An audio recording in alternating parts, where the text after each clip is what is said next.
Some people remember their first heartbreak, their first car, their first real kiss. Me? I remember the first time my bones made a sound they absolutely should not have made, and the moment I realized that no one was coming to help. But let me rewind. It was a Tuesday. The kind of Tuesday that feels like it's actively trying to ruin your life. Cold wind, cafeteria pizza that could have doubled as roofing material, and I'd just bombed a math quiz that I was weirdly confident about. I was 15. A sophomore with an awkward haircut, secondhand sneakers, and a growing suspicion that my family didn't really like me, not in the "Ugh, you're so annoying" way, but in the "we regret the hospital bill" kind of way. After school, I stayed behind to help the track coach pack up hurdles. Not because I was on the team, I wasn't fast, or coordinated, or even invited, but because I needed extra credit in gym or I'd failed the semester. Coach Thompson had the warmth of a DMV clerk and the motivational style of a car alarm. He muttered something like, "Just stack him right," then pieced out to his truck while I was still dragging metal bars across the field alone. That's when a couple guys, real jocks, the kind who were born with jawlines and protein powder in their DNA, shouted from the bleachers. "Yo, Eli, bet you can't clear the drainage ditch!" I should have ignored them. I should have laughed it off. But being 15 is like living in a constant state of identity crisis and testosterone poisoning. So obviously I backed up, sprinted full speed, and launched myself at the shallow cement trench behind the gym. Spoiler: I did not clear it. My right foot caught the edge. My body twisted. And I landed arm first with the elegance of a sack of potatoes tossed from a moving truck. There was a snap. Not a metaphorical snap. A literal, gut-churning, cartoonishly loud snap. My vision blurred. I tasted metal. My fingers curled against my will like they were trying to do the wave, but individually. I lay there for a second, staring at the gray sky, waiting for something, a teacher, a friend, divine intervention, even a squirrel with a cell phone. Nothing. The jocks? They laughed. Then bailed. So I pulled out my cracked flip phone, hands shaking, thumb covered in dirt and regret. I had one bar. Just one. I dialed home. 3 rings. 4. Then my dad's voice. "Yeah?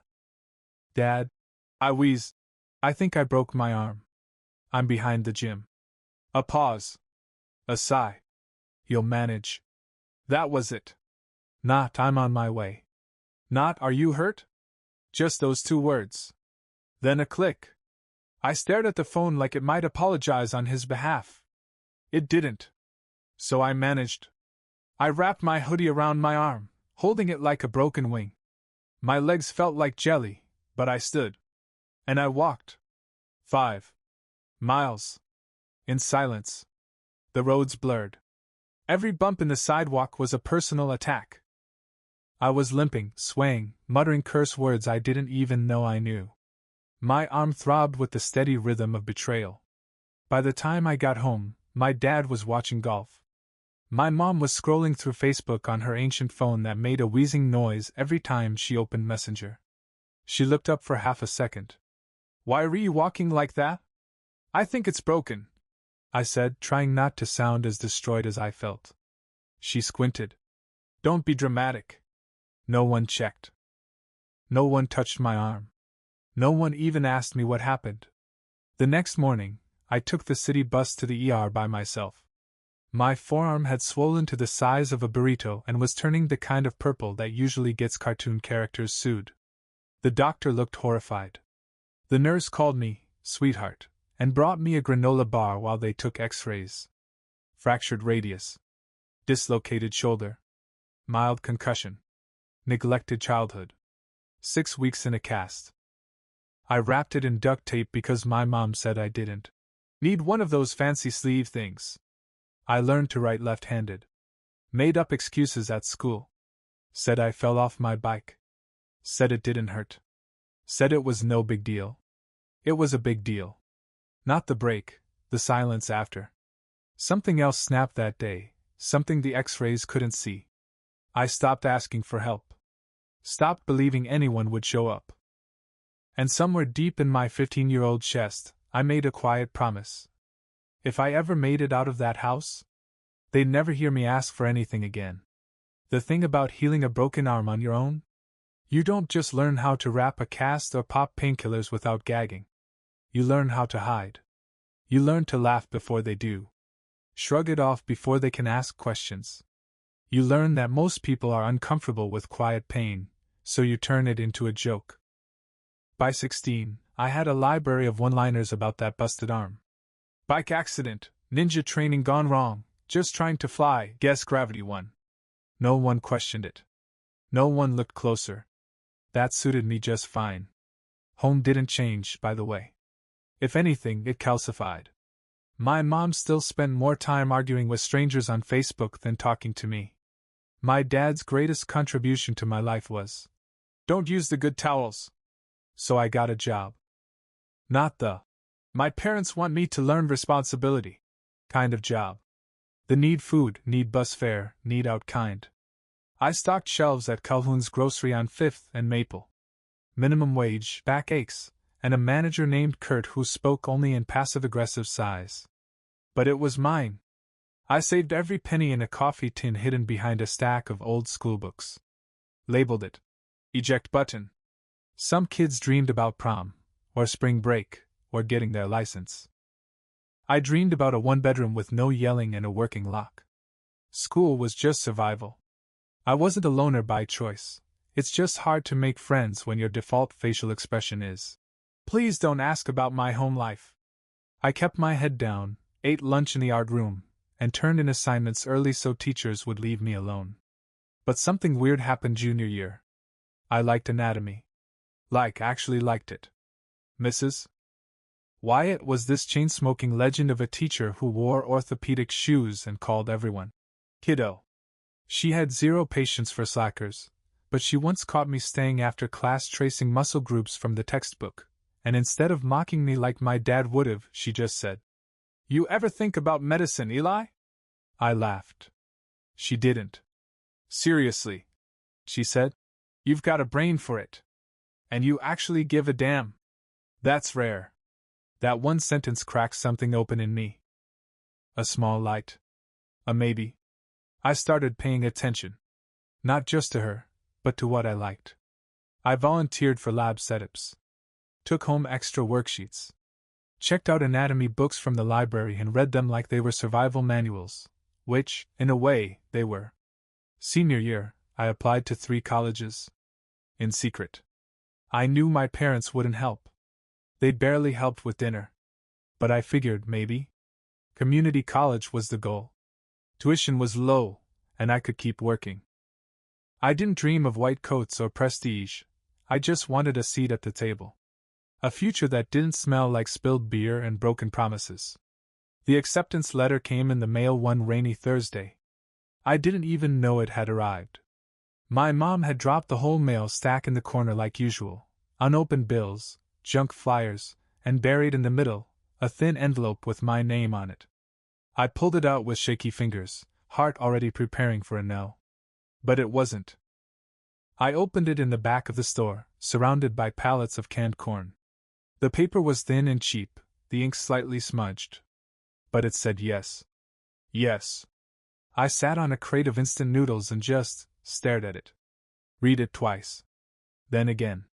For 5 whole minutes I didn't think about money, or rides, or what I didn't have. Just the fact that someone said yes.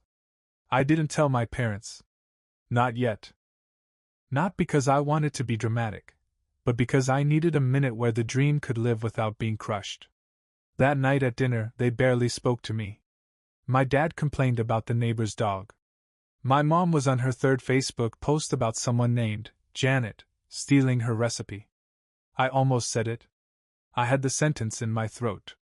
I got into college. But then my dad muttered, "You better not be planning to coast through life, Eli. The world doesn't hand you anything." I swallowed the words like a bitter pill. And maybe, just maybe, I was waiting to see if they'd ask me something, anything. Spoiler, they didn't. When you grow up in a house where emotions are either mocked, ignored, or tossed aside like expired milk, it messes with your sense of milestones. There was no, "We're proud of you." No, "You'll do great things." Just, "How are you gonna pay for it?" That was my dad's exact response when I finally told them I got into community college. I had waited a week. Hoped for the right mood. Waited until my mom wasn't yelling at someone over the phone and my dad wasn't glued to the Golf Channel.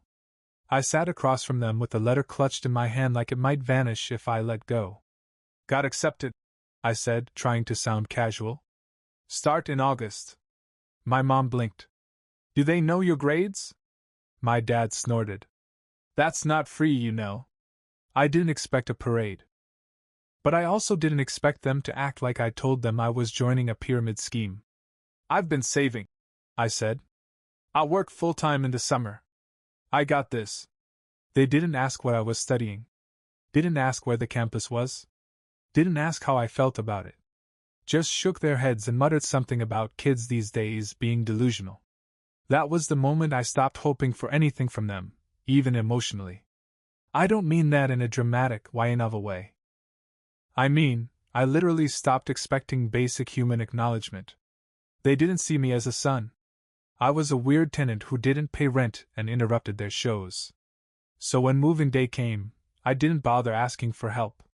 I loaded everything I owned into 2 busted laundry baskets and 1 dented duffel bag. Took the city bus with a backpack on my lap and the duct tape bin at my feet. It was raining. Because of course it was.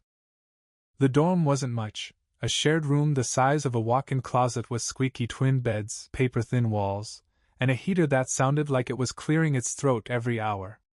But it was mine. Or at least not theirs. My roommate, Darnell, was a photography major with a nervous laugh and 3 succulents he named after Star Trek characters.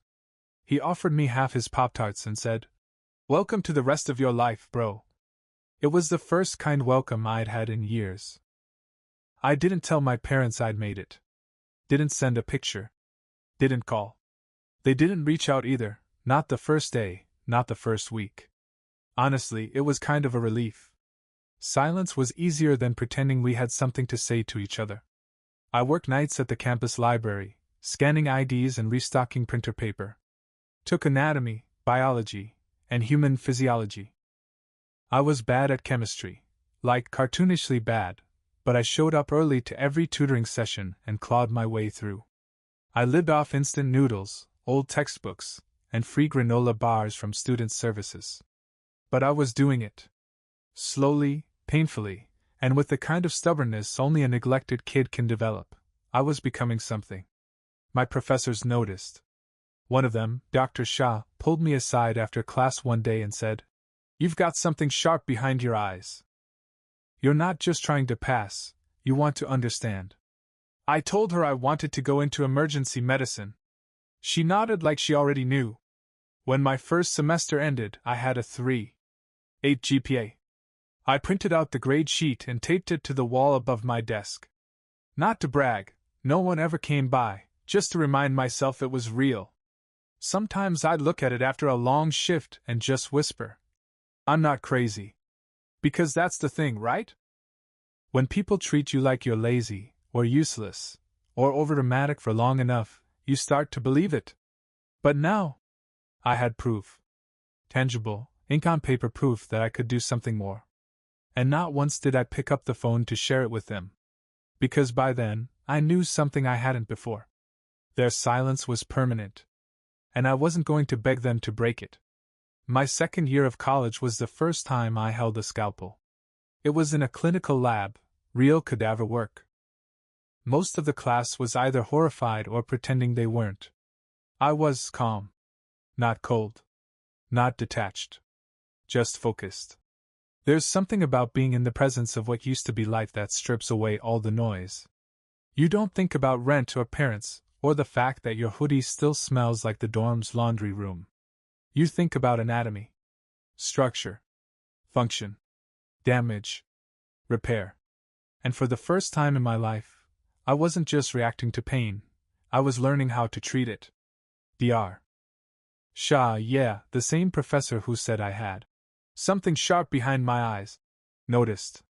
By the end of that year, she pulled me aside and said, I'm nominating you for the EMT Fast Track program. If you want it. Want it? I would have volunteered to sleep on a stretcher if it meant getting closer to the ER. That summer I trained on trauma dummies, practiced intubation, did CPR on mannequins that always looked way too chill for being in cardiac arrest. My partner, a guy named Leo, used to say, "Man, you're way too calm. You were born for this." I never told him it wasn't calmness, it was desperation. Desperation to be useful. Needed. Worth something. My first real emergency call came on a Friday. A car crash on the edge of town. 2 vehicles. One flipped. Blood on the pavement like someone had spilled cherry soda across the asphalt. It was chaos. Screaming. Smoke. Horns blaring like alarms. My hands didn't shake. We stabilized the teen with a collapsed lung. I held pressure on a wound for 10 straight minutes while the fire crew cut the door open. When we got to the hospital, the attending doc looked me over and said, "You planning to go med?" I nodded, trying not to pass out from adrenaline. "Then keep going," he said. "You've got hands." That was the moment I knew, like really knew, I wasn't just surviving anymore. I was building something. That year, I applied to 4 med schools. Got 2 rejections, 1 waitlist and 1 yes from a small but scrappy program with an accelerated emergency track. I cried for 5 minutes in the bathroom stall at work, wiped my face, then went right back to restocking tongue depressors. I never told my parents. They hadn't spoken to me in over a year. Not out of malice, just apathy. My mom had texted once something like, "Did you take the blender?" Months later, my dad sent a group message to the whole family about some cousin's wedding. Didn't even use my name. I didn't reply. By then, I'd learned a weird truth. Sometimes silence isn't just absence. It's a boundary. And in my case, it was the safest one I had. Med school was brutal. Don't let anyone romanticize it. I pulled 20-hour days, lived off coffee and adrenaline, and watched classmates drop out one by one. But I clung to it. Clung hard. And slowly, people started to know my name, not because of pity, but because of performance. I made it onto a trauma rotation during my 2nd year, unheard of. I assisted on my first chest tube. Responded to my first code blue. Held a mother's hand while her son coded behind the curtain. I didn't freeze. I didn't fold. I functioned. And every time I left that hospital, badge around my neck, scrub stained, body buzzing, I thought about that 15-year-old kid walking 5 miles with a shattered arm and no ride. I don't think I forgave my parents. But I stopped waiting for them to care. By the time med school ended, my classmates were burnt toast. Charred, crispy, and barely able to blink without caffeine. I was too, but there was something else burning inside me. Not bitterness. Not revenge. Just clarity. I ranked trauma surgery as my number 1 for residency. Everyone told me it was brutal. Longest hours, worst cases, least sleep. Perfect. I was used to all of that already.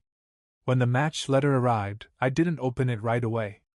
I took it to the roof of the hospital where I worked nights. Sat with my knees pulled up and my badge still around my neck. It was 6:12 a.m. The sun was rising. Birds were chirping like they didn't care about my future one bit. I opened it. Matched. Level 1 Trauma Center. Full rotation. My top choice. I didn't scream. Didn't cry. Didn't even fist pump. I just whispered, "I'm still here." Because honestly, that was the victory. Not med school. Not the program. Me. Still standing. The first time my name was stitched into my coat, I stared at it for 10 minutes. Dr. Eli Morrison. It didn't feel real. Like someone had photoshopped my name onto a stranger's identity. But the stitching was real. Sharp. Permanent. There was something poetic about the fact that I, the broken kid who'd once limped home 5 miles alone, was now being handed scalpels and responsibility and beepers that never slept. I wore the coat home like armor. People in the hospital started to know me. Nurses nodded when I passed. Attendings gave me the side eye of cautious approval. Interns asked me for help. One of the older surgeons, Dr. Qley, a walking fossil with eyes like X-rays, cornered me in the lounge one day. Said, "You're the quiet one, aren't you?" I nodded. He smirked. "Good. Quiet ones last longer." And then one day, after a hellish 18-hour shift, I walked into the break room and saw a message on the whiteboard. "Morrison, admin wants you on the East Wing naming committee." At first, I thought it was a joke. But no. They were naming a new trauma wing. A big one. Donations came through. Grants approved. And since I was part of the youngest team on rotation, they wanted a few of us involved in the presentation. I didn't sleep for 2 days prepping the pitch. Poured my whole story, anonymously, into it. Talked about kids who fall through cracks. About building facilities that meet people where they are.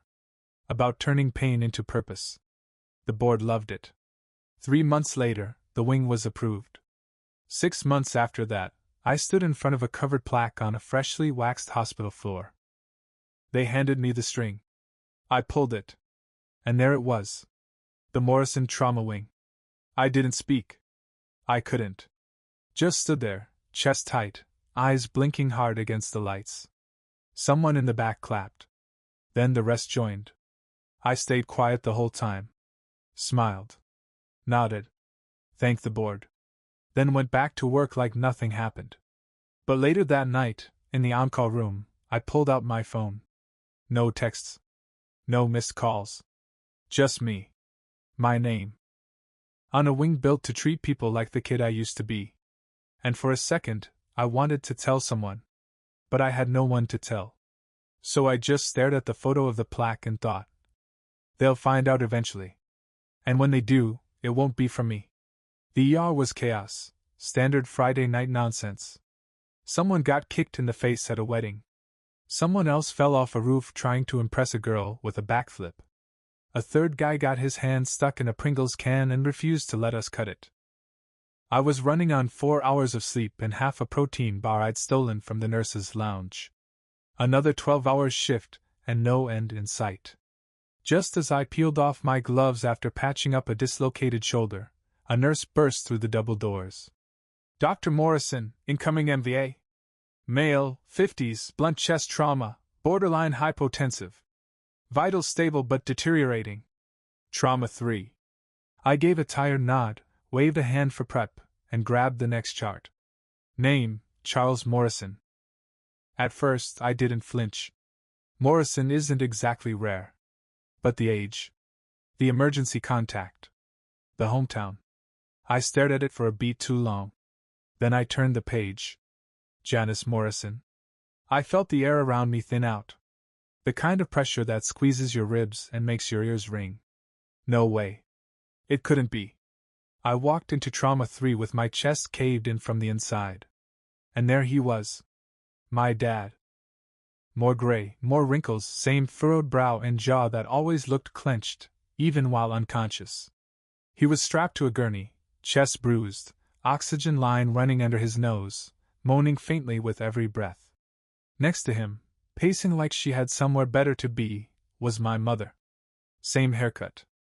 Same fake gold necklace she wore to church. Same expression like everything was somehow beneath her. She hadn't seen me yet. I stepped closer and began the assessment mechanically. Charles Morrison, 52, blunt trauma to the thoracic cavity. Suspected fractured ribs, possible pulmonary contusion. BP low, heart rate elevated. We need imaging stat, and I want labs prepped before. Eli? I turned my head slow. My mother's voice cracked on the second syllable. She blinked twice, like she wasn't sure what she was seeing. She stepped closer. What? What are you? I didn't answer. Didn't even look at her. Just turned to the attending physician. I'll assist with prep. Let's get a thoracic panel, and page cardio if the echo flags anything. My voice was calm. Clinical. Dead even. But inside? I was 12 again. 15 again. Limping through the rain with a busted arm and a phone that never rang back. My mom tried again. Eli. Why didn't you tell us you were a doctor? I almost laughed. Tell them? Tell the people who called me dramatic for icing my own injuries? Tell the people who threw silence at me like it was love? He needs imaging, I said, brushing past her. I didn't even look back. She sputtered behind me, trying to form something between guilt and curiosity. Wait, Eli, are you the same? She gestured vaguely at the wall behind me, like the trauma wing plaque had just clicked. But I didn't stop walking. I held the clipboard so tightly my knuckles turned white. I knew this day might come. Knew the odds of them stumbling into my hospital were low but never zero. Still, no part of me had prepared for how empty I'd feel in that moment. Not rage. Not sadness. Just nothing. Like a chapter closing quietly. When the nurse came in to ask if I wanted to be listed as family on the file, I replied, "No. I'm just the trauma doc." The next morning, I walked past Trauma 3 like it was any other room. Except it wasn't. Behind that curtain was the man who once looked me in the eye while I held a fractured arm and said, "You'll manage." Now he was on oxygen, on monitors, on borrowed time, and I was the one holding the chart. The irony was thicker than the hospital coffee. I didn't go in. Not because I was afraid, but because I had nothing left to say. Every word I'd ever wanted to scream, every question, every ache, had long since calcified into silence. But the universe? It wasn't done. Around 11 a.m., I got paged to join a brief tour for a visiting group of community donors. Mostly older folks, alumni, board members, the types who like shaking hands and pretending they understand what it means to hold someone's life together with gauze and adrenaline. I wasn't thrilled, but I slapped on a fresh coat, combed my hair, and walked them through the halls with my best, functional adult, smile. What I didn't expect was my mother. She was at the end of the corridor. Just standing there like a ghost who'd wandered into the wrong afterlife. She wasn't wearing hospital visitor tags. She must have followed a nurse or wandered down the wrong hallway. I caught her staring up at one of the big, brushed steel signs mounted by the double doors. I knew what it said. She didn't, not yet. I walked over slowly. Professional smile still plastered on. She looked up when I reached her. "You're not supposed to be on this floor," I said evenly. I was looking for the cafeteria," she said. She wasn't. We both knew it. Her eyes drifted back to the plaque. The Morrison Trauma Wing. Established 20XX. In honor of perseverance, resilience, and care that cannot be taught, only lived. Below that, a small engraving. Dr. Eli Morrison, M.D. She stared at it like it was a trick. Like she expected Ashton Kutcher to pop out and yell, "Punked! This is you?" she finally said. I turned slightly. "You read it. You funded this?" "Contributed," I replied. "And helped design it. I wanted it built right. For people like me." Her face did this twitch, like her features were trying to form emotion but weren't used to the muscle movement. "We didn't know," she said softly. "I know." There was a long silence. The kind that stretches across years, not seconds. "Your father," she started. He's proud, you know." I looked her dead in the eye. "No, he's not. He doesn't know how to be." She blinked, as if slapped by honesty for the first time in decades. "And you," I added, voice still calm. "You had 100 chances. 100 missed birthdays. 100 ignored texts. You knew where I was." She swallowed. "We thought, maybe you didn't want us anymore." That made me laugh. A dry, almost bitter laugh. "You left long before I ever could." I didn't raise my voice. I didn't cry. I didn't rage. That was the part that surprised me most. I thought I'd feel something powerful, triumphant maybe. Or vindicated. But instead, I just felt done. Like this conversation was the last page in a chapter one hadn't realized was still open. "I have a shift," I said, stepping past her. "Eli, wait." I paused but didn't turn. "We want to fix this." I finally turned halfway back, eyes scanning hers, the same eyes that once looked past me like I was a smudge on a window. "You want to fix it," I said. Because now you can see what it cost you. I walked away. Not out of anger, but because there was nothing else to salvage. 3 days after the plaque, my dad was discharged. No grand gesture. No thanks. Not even a nod. He didn't look at me once on his way out. Walked past the nurses, 4 out, wristband off, and head down, like a man trying not to drown in his own silence. My mom trailed behind him, purse clutched like a shield. She looked at me just before the elevator doors closed. I didn't smile. Didn't wave. Didn't say goodbye. I went back to my rounds. The next week was a blur. A teen overdose. A kid with a screwdriver through his hand. A retired plumber who coded in front of his wife. Real lives. Real pain. Real work. People who needed someone present. Not perfect. Just present. Late one night, around 2 a.m. I sat alone in the staff lounge. Fluorescent lights buzzing. Coffee cold. My coat folded in my lap. I looked at the patch on the sleeve. Morrison Trauma Wing. It still didn't feel real. I pulled out my phone. No messages. No missed calls. Not that I was expecting any. And maybe that was the point.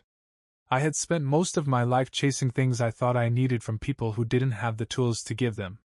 A word. A gesture. A reason. Anything. But now I had something better. A wing full of second chances.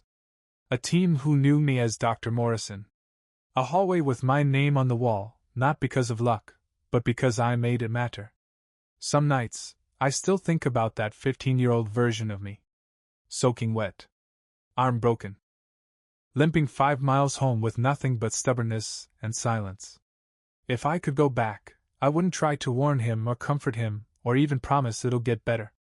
I'd just walk beside him. Quietly. Let him know someone would eventually care enough to show up. Even if someone had to be himself.